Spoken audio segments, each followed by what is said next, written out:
মা, কি বানিয়েছো আজকে খাবার? তোর পছন্দের আলু পোস্ত। আলু পোস্ত? তোমার মেয়ে এতদিন পরে শ্বশুর বাড়ি থেকে বাপের বাড়িতে এলো, তুমি শেষে আলু পোস্ত খাবে? তোর তো এটা প্রিয় খাবার। আলু পোস্ত খাওয়ার আমার অভ্যাস ছিল, কারণ আমি মাটন খেতাম না, চিকেন খেতাম না এই বাড়িতে। এখন আমার ওইসব ছাড়া অন্য কোনো খাওয়ার অভ্যাস নেই। প্লিজ তুমি বাবাকে বলে মাটন আনো, ওই মাটনই খাবো।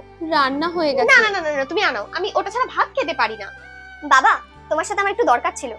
তুমি ওই বিয়ের আগে আমার বলেছিলে না যে তুমি 4 চাকা গাড়ি দেবে, অনেকদিন তো হয়ে গেল, দিয়ে দাও এবার। গাড়ি কোথায় পাবো মা? কোথায় পাবো মানে? তোমারটাও তো দাঁড়িয়ে আছে, তুমি মা বোন তো কোথাও তেমন বেরো না। এটা বিক্রি করে আমাকে একটা নতুন দিয়ে দাও প্লিজ, আমাকে কিন্তু দিয়ে দেবে, নাহলে ওদের সামনে আমার মান সম্মান নষ্ট হয়। এবার কিন্তু আমি নিয়ে যাবো, আর নাহলে বুকিং তো করে যাবোই। মা, তোমার ওই গোলাপ বালাগুলো আছে না, বিয়ের সময় কিন্তু ওগুলো তুমি আমাকে দাওনি, আমার কিন্তু মনে আছে।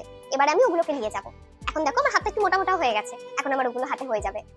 সেই শাড়িগুলো যেগুলো পেয়েছিলাম, আমার কিছু তোমার নতুন শাড়ি আছে না যেগুলো তুমি বলেছো কালার পরবে না টরবে না, ওগুলো কিন্তু এক সাইডে রেখে দেবে, আমি সব এবারে নিয়ে যাবো। পালাগুলো তোর বোনের জন্য। ছোট বোনের জন্য? তোমরা আবার পরিয়ে দেবে, এখন অনেক টাইম আছে, এখন স্কুলে পড়ে। আমি এগুলো নিয়ে যাবো, কিন্তু আমি শ্বশুর বাড়িতে বলেও এসেছি। তোমরা বোনকে জন্মদিনে আইপ্যাড দিচ্ছ? মাথা ফাটা খারাপ হয়ে গেছে নাকি?